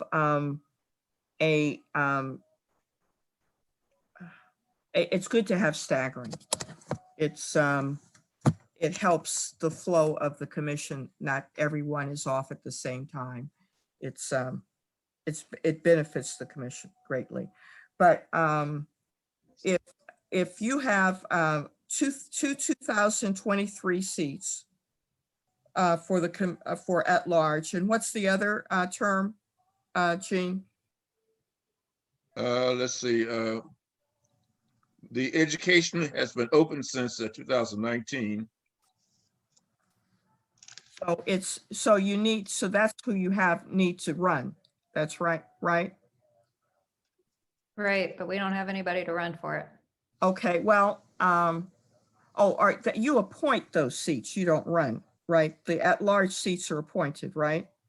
They can be appointed Or they run. right. Well, you have an option of, I can't recall in your bylaws if it was an appointment or if it was a running. You do have the option of having that seat up for election if you'd like. But I couldn't recall in terms of the bylaws if it was an appointment or not. Okay, well, since that one's open, that's education, right? Mm-hmm. Okay, Yes. so do you want that seat to continue for 3 years then, that one, since it's not full? Yeah, I mean, That one? yeah, you could do that for 3 years and then have, and if there's someone in different parts of the commission area that would like to be a part of the commission, and they have that opportunity. Can I Okay. jump in and then I'm going to jump off and let you guys talk? That's what I was interested in. Once I spoke to you, did you get my email? Maybe I didn't. Well, I went through, when I spoke to you, I went through and I put what I was interested in, and that's what I was interested in. Do you remember? Yes, that it was through the Vistaprint, Yeah, okay. right? So I am interested in that. So just so that you know. The education. Yes. Okay. And I did talk with Susan about that a little bit because Mm-hmm. the education experience that you have Mm-hmm. is, what school district were you representing? What school district? So I've worked in several schools. So I worked as the HR manager at a charter school in our zip code. I'm not prepared to go through my whole list of qualifications right now, but that's its own district. I've also worked in with the ESC, and I've worked in the Westerville School District for some time. So it interests me. If nobody else is interested in it, then if Susan, was she interested in the position? No, Susan feels that since she's been out of the school district for a couple years now that she's retired, and that she wasn't in a school district that was in our area, she didn't feel it was appropriate to try for that. So she would just stay regular commission seat. Okay, well, I'll just wait to hear something from you. Is that the next thing to do? Right, so I it just will. waved my hands like, wait a minute, wait a minute. I have yours in, Okay, but we'll need to wait until December until we figure out for sure if the districts goes through. Mhm. And then I'll let you, well, are you gonna, hopefully you'll attend the December meeting? Yes, as of Okay. this moment, yeah. Okay, so then you'll be there to see what happens with that. So And are you currently with a school district? No, I work for a nonprofit now. I work in collaboration with, are any of you familiar with Youth Build? You have heard of it? Well, my I company, have. the company that I work for, the nonprofit is Eckerd Connects. And it's it's like one of the largest nonprofits in the country. And I work with young people and I work with them to find employment. So it just interests me. And even tonight, I'm thinking the whole time, oh, I'm going to call Bauman. I'm going to call, and make these connections. So that's what I do. I work with young people in Youth Build is sort of a dropout recovery school, but we have students all over the city. So I might be at any school. Okay. Yeah. Jennifer, as far as the staggering of the particular classes, I think you and me and Lynn can get together tomorrow and work through that, or sometime soon. Okay. Okay. And then, so would you be interested in possibly working with the schools, and maybe we do have from the Greater East Side, Martha McFadden, is that her name, Lynn? Martha? Martha McFarren-Dea Okay. is a counselor representing a few schools and is a really good resource for the Greater East Side. If so, I'd really like to put you in touch with her because she's been feeding us all the information in regards to Columbus City schools and what's going on with them. So she would be a good person to be in touch with the Columbus City school system, especially within the Far East Area Commission. So that would be a good resource for you to connect with. Okay. Did you tonight want to real quick, did you want to give any like introduction of yourself? Well, I'm here every month. I'm Monica Broadnax, and I live in Walnut Hill. I've been here probably a year and a half, and I live across the street from Susan, and she invited me to my first meeting. I'm on a school board I grew up on the west side of Columbus when it was nice and safe, and now it's a different day and age. So I am on a school board on the west side, and I've been with them for probably 3 years or more. You're on a school board? Yep. Which school board? Imagine Sullivan. Oh, okay. It's not a public school board then. Yeah, it's a charter school. Okay. Mm-hmm. Okay, good. All right. Well, I will see you guys in December 1st. Yep. Okay. I'll look out for it. Thank you. Thank you. Thank you for Thank coming you. tonight. Oh, thanks for having me as usual. Hey, I can't keep coming. It's gonna get weird if I'm here for no reason.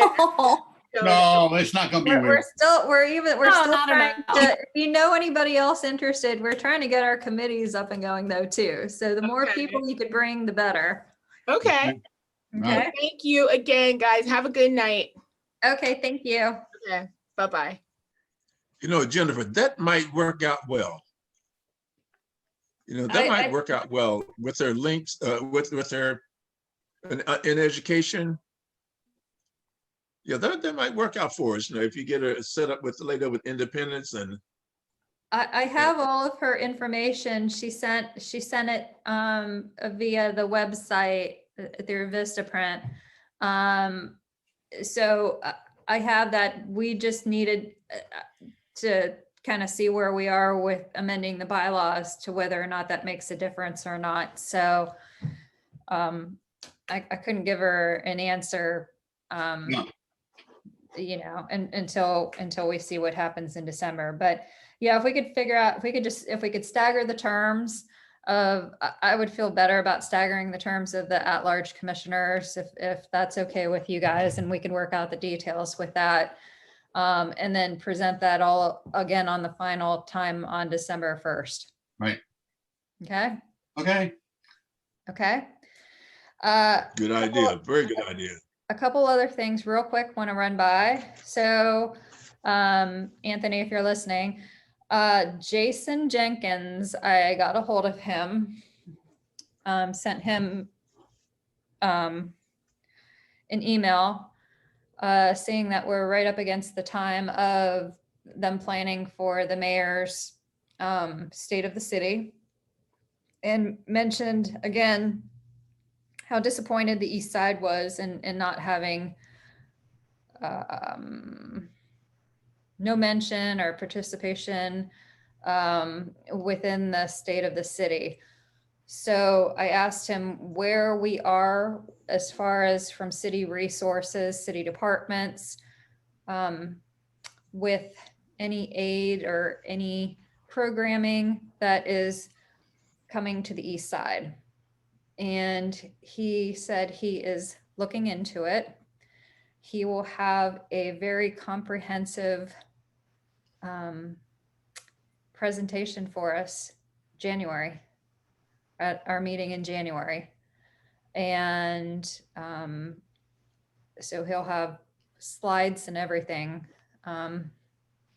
or screen sharing if it's Zoom. And so the other two commissions asked if they could be involved in that. So it wasn't just something that we asked on behalf of the Far East Area Commission. It was on behalf of the whole Far East Side. Where are we in the city's eyes? So we'll find out. Yeah. Okay. Yep. The other thing that came to my mind briefly was that when we were looking at the districts for the bylaws, was that we had no participation in District 2. We only had one commissioner left in Zone 1. And with that, how do we start trying to promote those areas that don't have any involvement? And block watches have long since, or the last probably maybe 2 years or so, 3 years, have started dropping. I think probably a lot next door has to do a lot with that, unfortunately. So an idea that I had that I wanted to run by the commissioners was, since we were getting maybe nowhere with the signs, that we were trying to put up additional signs throughout the city as a means of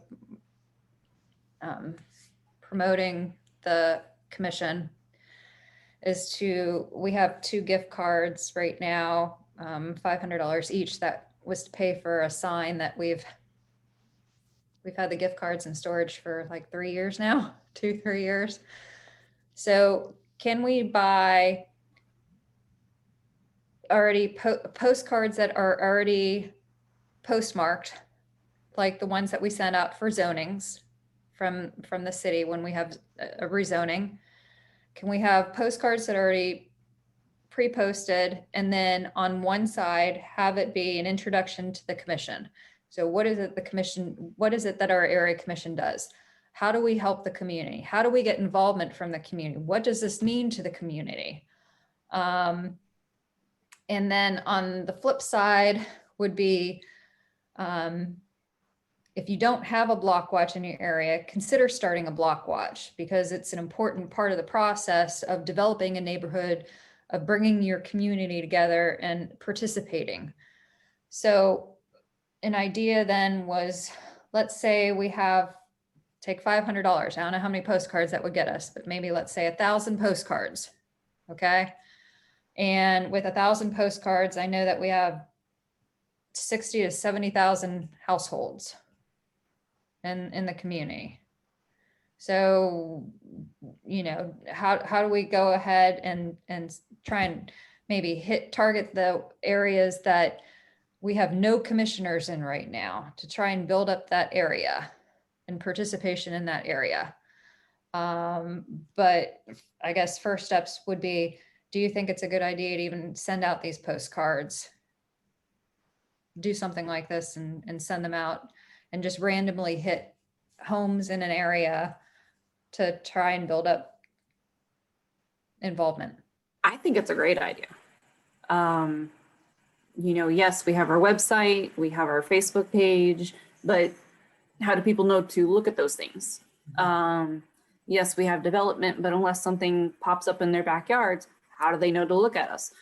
And I know that the post office, you can design like a postcard, and you can go onto the post office's website and send out. They will automatically, you just upload your design and they will automatically send it to all of the residents within a designated block area. So maybe that's something we can look at to see how much that would be. Daryl? No, that's a great thought she had. I didn't know the post office did that. That eliminates all sorts of stuff, all sorts of problems that the post office would throw up at us if we try to do it commercially. That's wonderful. The other thing that just went through my head, for what it's worth, and Jennifer, you mentioned next door. If we could develop a graphic, okay, that would do exactly what you're saying, and then post that on all the next doors. We don't have, the problem with Nextdoor is that we don't have access to all of our areas within Nextdoor still. That we asked the Department of Neighborhoods to look into that, because it's only how Nextdoor lets you communicate is it takes your address and then maybe gives you 10 communities or 10 neighborhoods around where you live. And so we don't reach, as a whole, we can't reach all of our commission area. Okay, but why couldn't the Department of Neighborhoods put that up for us? Because the government is putting stuff up all the time on Nextdoors. They're trying, but I don't know if they've got more. And I think we're kind of walking on that bridge while we're building it. I could follow up with Paige Mayha, who's been working with that. And I was in the meeting with Jennifer when they did talk. I also just want to mention, in terms of the signs, Anthony gave me his last email for a similar situation in terms of signs, and I am trying to follow up on the signs for both of your commission areas that have, it's been truly long overdue. I agree. But so, I mean, whatever you decide, I still will follow up on the signs. I think the postcard's a good idea. Gene, you're on mute.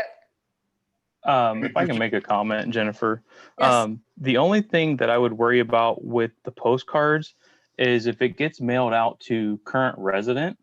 I don't know about any of you guys, but if I receive anything that's current resident or advertising, it goes straight to my recycle bin. It does. A lot of, yeah. Well, I mean, when I get it out of the mailbox, it's where it goes. It's straight to the recycle bin. But a lot of that lately has been political ads. Really? And I get those and they go right in my recycle bin. You don't look at them? No. Really? Honestly, all the money they spend, you don't look at it? And it's same with realtors. I get mailings from realtors saying, you know, I sold this house in your neighborhood or this house in your area, you know, just sold for, you know. and I'll look at it briefly as I'm walking from my mailbox to my house, and then my recycle bin's right outside my garage. So it goes right in the recycle bin and it doesn't even come inside. So that would be the only thing that, I mean, I would hate for you guys to spend the money and then it just go straight to the trash can and nobody really I pay much think attention. that's a chance we have to take. Sometimes we have to kind of step out there and see what the response is going to be. The only thing I agree with Daryl and Summer, excellent ideas. Only thing I would suggest is Jen, just touch with Tobias to see if we're gonna have any legal issues with that. Oh, I never thought of legal issues. Pardon me? I never thought of legal issues. Yes, we just touch with Tobias, yes. Okay. Well, and one workaround for that is you mail X amount to each of your districts. That way you're not I know a couple of your districts are already full, but if you mail it out, that way you're not targeting just one area and making everybody else feel left out. Maybe we plan to do it in like phases where, what was it? Phase 2 is the first phase that we send out, or sorry, District 2 is the first phase that we send out. And then District 3 is the second. Was it 1 or 3 that has only one? One. Okay, so then we hit District 2 first, and then District 1, and then 3 or 4, but we just kind of stagger it so it goes out in waves. And that'll also lessen, the feedback, the initial feedback from inundating us all at once. But I think too, current resident, it's a good point. I think one way to possibly alleviate that is just going to be how we design the postcard. I've been working with Peeps for Pumpkin for the trucker who his orange cat got out and everything. And we've actually utilized the post office several times on mailing out the postcards of the lost flyer. And I've talked to several people who are like, yeah, I got that in the mail and I keep it in my car. And so I agree that I think it's worth the chance that even if a couple don't see it, that the majority are going to. So just do you know based how much on. they were? See, the thing is that we sent it out in different phases. So we started initially just concentrated around the area he went missing, and then would branch off to another subdivision. I think, each time it's like 50 cents a been like postcard? $250. Something like that. Something Is there a cost to the creation of the postcard? Summer, is there a cost to the creation? The making of it? Yes. Okay, so if you take into consideration that if we were to design a postcard, we're going to have it printed out anyway. The sending it through the post office is actually the easiest and most cost-efficient way to do it. Let me see here. So they would take our design, put it on a postcard, and find the mailing addresses and then send them out. Correct, because they have all of the mailing addresses within. Not at all.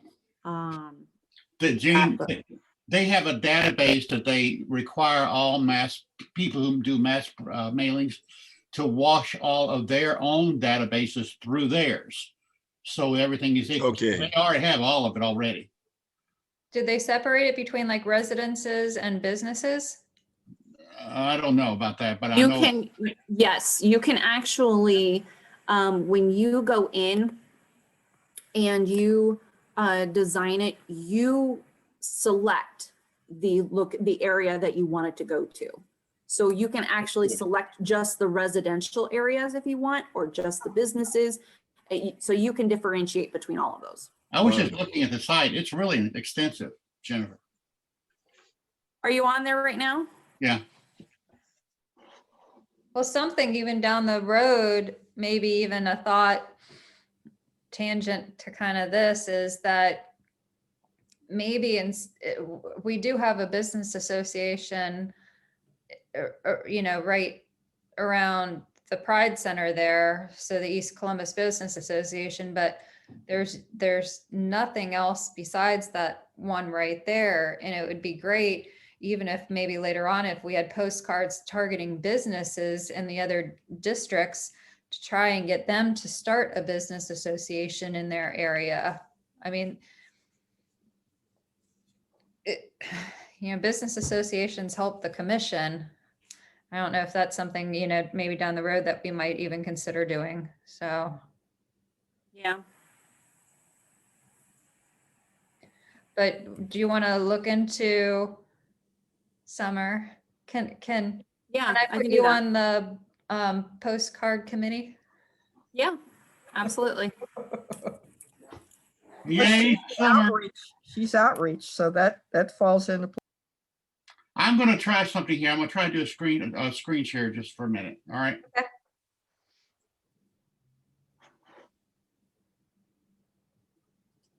Are you awake, Larry? He's there. Can everybody see it? Yeah. Okay, that's the post office one.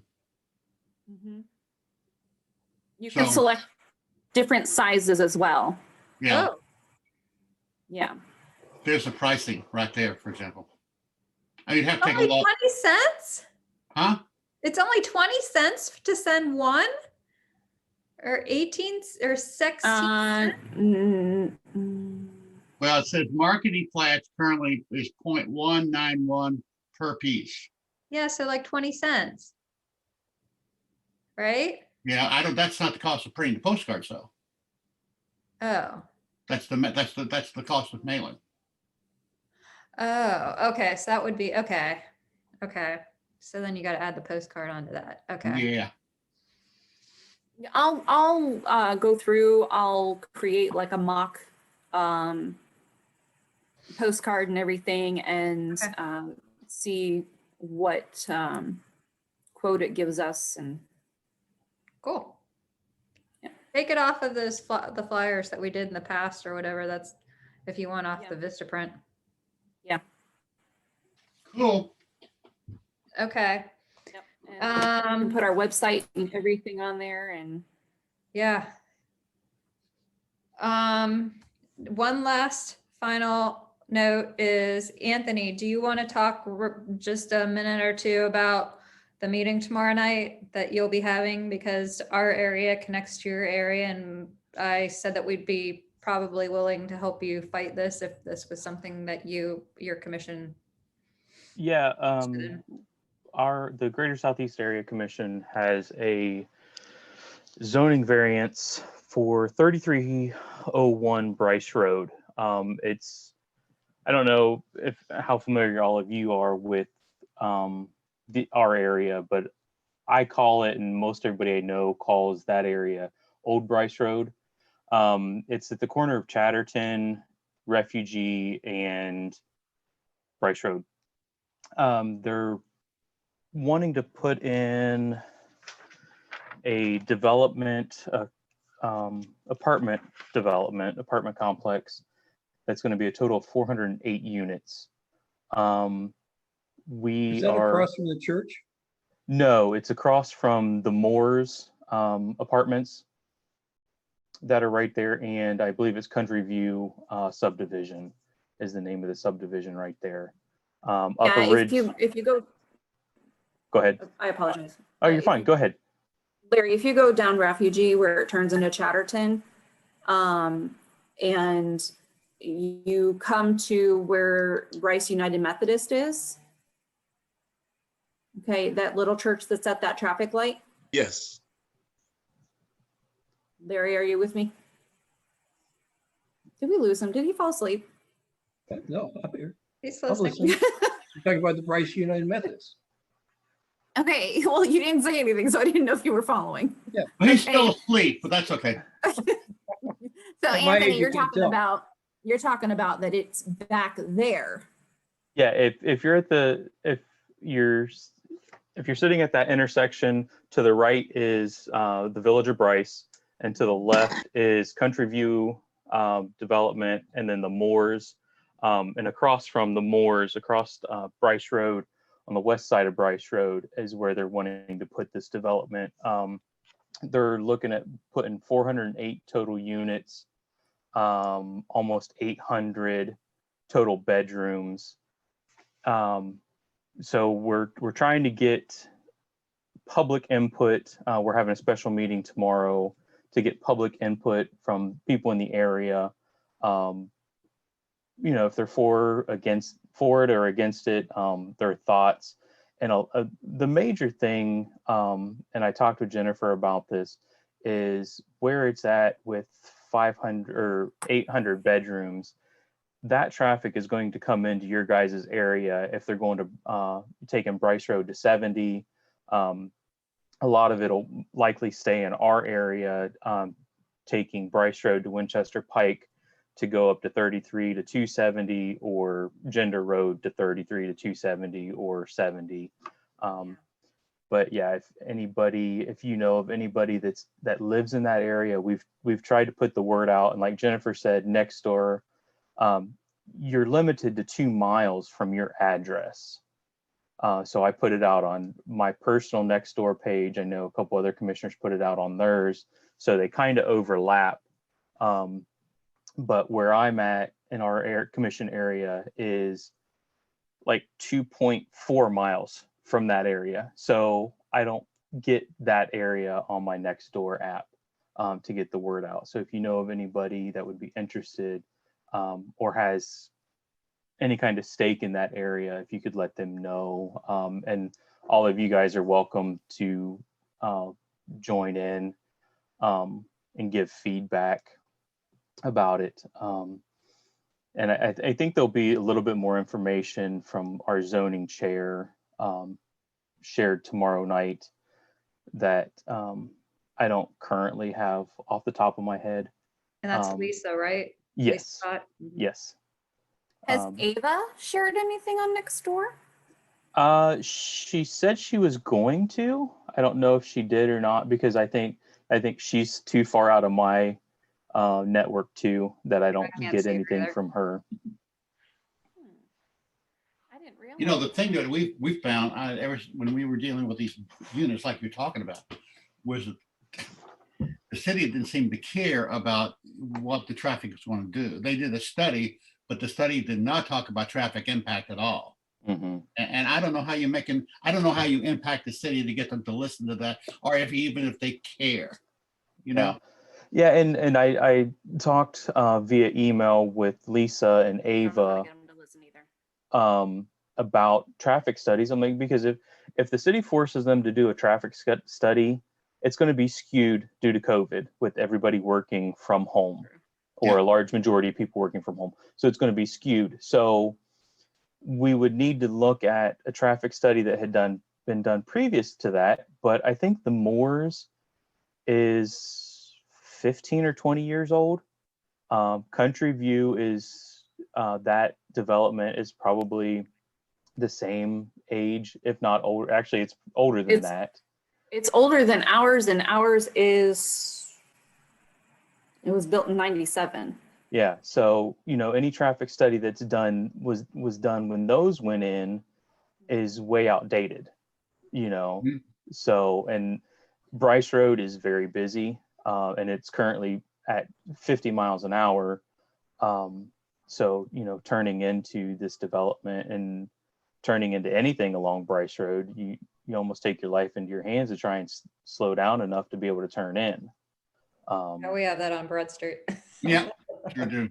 Yeah. So, but like I said, we're going to have a meeting tomorrow. Hopefully we get a lot of residents to come out and let us know how they feel, and give us information we can take back to the city.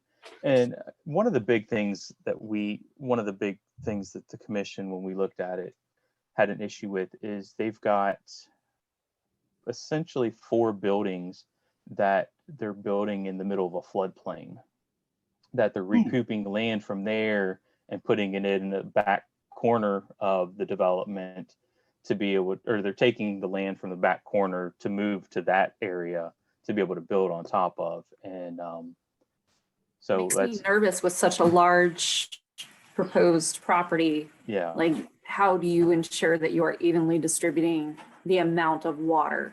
And has anyone done that type of hydraulic study at all to see what's really going to happen in the water? I don't know what the developer has done or what, what they've done to figure out that information. But Ohio EPA even would be interested in that, would it not? I would think so. Coming But from an architectural standpoint, I can tell you this, they could make it work. yeah, How much money it will cost. And if the developers already went into this with this amount of gusts right now, I would say that it's feasibly, it's in their advantage to do this. Because I know that there's an apartment complex. It sits as you are on Gender, headed north, as you're going over the bridge for the railroad tracks. There's an apartment complex that sits right down there in the little valley. And every time it rains, their entire parking lot is flooded. Their garages are flooded. So You're talking about Stratford? The one to the east? What was that? The one to the east of Gender, No, west of Gender. which is King's, whatever. Yeah, which is in his territory. yeah, Kensington Glen, I think is what Kensington, you're right. is Kensington the Glen. one west of Gender Road. And Right. that's Yes. what we're concerned about too, is because Lisa lives right where this, or lives close to where this development, where they're wanting to put this complex in. And she was saying that there needs to be some updates done to that area with the creek, and some of the area right in there. When it does rain, it gets very soggy over there and a lot of standing water. So but yeah, so we're having a special meeting tomorrow night at 7 via Zoom. That, like I said, if you know of anybody that lives in the area that might have input on it, get the information to them. You guys are all welcome to sit in and listen in. But yeah, so we're hoping to get community input so we know what to take back to the city. And I will. Can you send us the Zoom information? Yes, I already sent it. Okay. Yeah, I sent it to all the commissioners. I'll resend it again. I just want to just real quickly say, I heard traffic being discussed, and I do think it's important to have a traffic committee or a transportation committee to look at the big picture, because a lot of times I see the same issue of traffic coming down the pike. I think it'd be good to have each commission have a discussion with transportation to look at what maybe they're planning for the future and what you see should be planned for the future, especially since we have Vision Zero in place. Yeah, and we have a transportation. Unfortunately, I'm on that committee and I can only wear so many hats and juggle keep so many balls in the air. But yeah, we want to get them involved and look at reducing the speed limit and seeing if that is like a state or federal like calculation. If you don't meet it, then you don't meet it. We learned that already from a couple of the streets in our commission area, trying to do that. And it's you're virtually almost impossible. But because it's all based on a calculation. Yeah. But one thing that's interesting for everybody on here tonight that I thought of was that, so typically if as a commission, let's say Greater Southeast says, we're not in favor of this, it's going to add to the traffic. There's too much congestion there as it is. We got speed limit issues. We've got flooding issues. We're going to turn it down. And then Development Commission says, well, we want it. We're looking at it from a different angle. And then City Council approves it because they're looking at it from their angle, right? But what about having two commissions instead of just one commission? Both, you know, partnering together, saying, even though it's not in our commission area, but since we're so adjacent to that area, that if two commissions align themselves with this issue, would that make any kind of a difference in how City Council rolls on it? I don't know. Maybe it will. I don't know. I don't think. Can we add to that as well? Can we add to that as well as not just the commissions?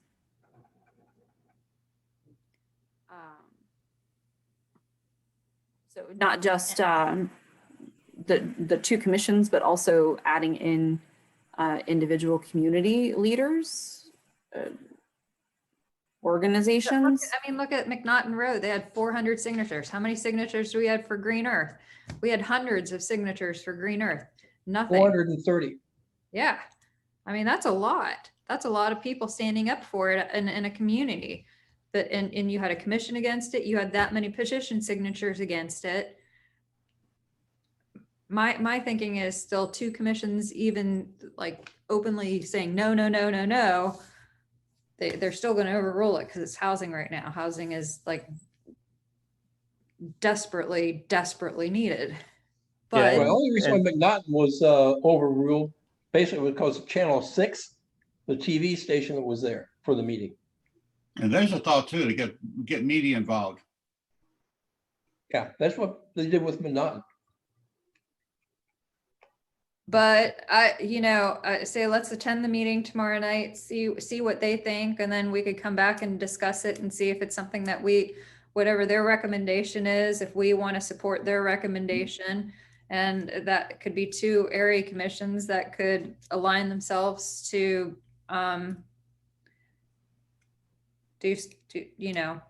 to not do something or to do something, however you roll it out. But see if that makes any kind of an effect. I don't know. Said you're going to send that back out again. Yeah, Tomorrow's meeting. I'll send it back out again. Okay, thank you. So 7 o'clock tomorrow night, Anthony? Yes. Okay. Okay. All right. Anything else? Brandon, do you have anything? You're really quiet, Brandon. Is Brandon even there? I think Brandon's here. Yes, I am here. Sorry, I just had to unmute myself. Okay. You're fine. Yeah, I don't have anything. I've just been enjoying the meeting today. Okay. Good. All right. Treasure information, 3,373.32 is the balance. Oh yeah. Because Anthony, you wanted us to maybe possibly go in on a shred it event maybe later on. Yeah, You're not going to spend any of our money. What are you talking about? Yeah, maybe. Well, Jennifer already said I could. I don't care what Jennifer said. She did about the checks. Don't get me in trouble. Well, in July, the Greater Southeast Area Commission had a shredded event at Lowe's there on Bryce Road. And we had roughly 200 cars that come out. I don't know how much total weight we sent to be shredded, but we also had an electronics recycler there, and Volunteers of America were there to take household donations that they could sell or give out to anybody that was needed. And one thing we had a couple people that were kind of skeptical about leaving their paperwork with us because we weren't shredding it on site. And to shred on site is a lot more expensive than having, we used, I forget what the new company name is, but it used to be Fireproof is who we used. Shred It? No, it wasn't. It's not Shred It. It's NRC, VRC, something like that. It's a company we had, and they didn't offer on-site shredding. And like I said, there were a couple people that weren't sure about leaving their stuff. And Fireproof's a big name. And so I had a committee look into spending some extra funds from our budget when the RNNC was canceled. And we got two vendors, we got quotes from two vendors to do on-site shredding, and one was $800 and then one was $1,320.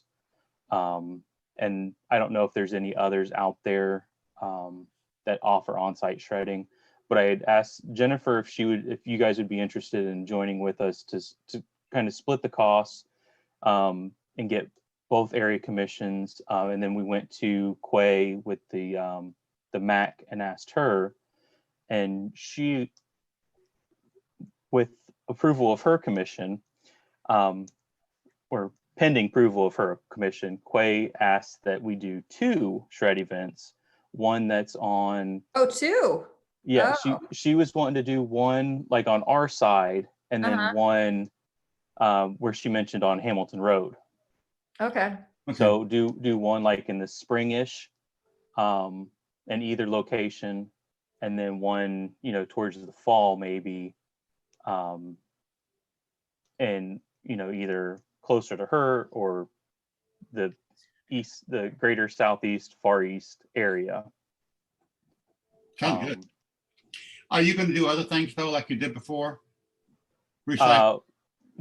Yeah, we will probably do the electronics recycling, and have Volunteers of America out there, or somebody, Goodwill, somebody to take household donations that they can sell. Do 2 other things just for the fun of it. I'll throw it at you, and then y'all talk about it. But in Canton, they had this once a year when we were there. They also had a hazardous material recycling group, like paint and stuff like that would be taken. Swaco, Franklin County Swaco does that on a quarterly basis, and it's only for Franklin County residents, and you have to have an ID that shows that you're a Franklin County resident. But Swaco does that, and we reached out to them hoping they would want to come to our shred event, and I never heard anything back. What about drugs? We didn't look into that. Drugs are bad, Daryl. Yes. No, I mean, but you know what I'm talking about. Yeah. So I don't know if that would be, and Lynn, I don't know, did the Columbus Police Department do anything like that, or do we need to reach out to? Officer Poole, I know he has been talking about that. I mean, I think that's a good idea to include them in there also. Or do we need to reach out to disposal? I think that could, and maybe the health department could give us some insight on that too. Okay. The health department. So we're talking about 2 events for next year. Each, let's hopefully go with the $800 vendor. Yeah. Yeah, and that's what I was thinking. If we're going to do 2, we go with we'll do a little bit of research on them. But yeah, I'd go with the cheaper route, and especially if we're doing 2. So if we do 2 of them at $800, that's $1,600 divided by 3 area commissions. So roughly about $500 from each of the area commissions to do 2 events for the year. Not bad. For the community. And it's like $500. I think we paid about $500 just for Fireproof to come out, when that didn't include on-site shredding. Right. Yep. Sounds good.